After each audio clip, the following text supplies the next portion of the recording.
Talha from the UK.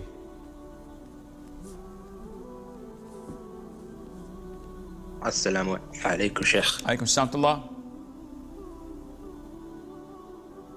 Assalamu alaikum, Sheikh. Wa alaikum assalam wa rahmatullah.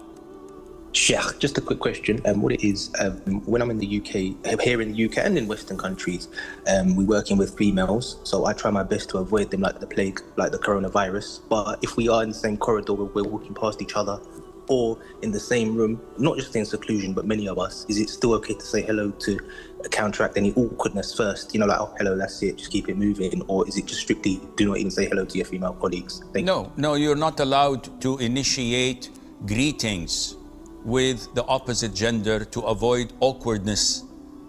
Why would not they do that? If they wanted to avoid awkwardness, maybe they would say, oh, he keeps stalking us.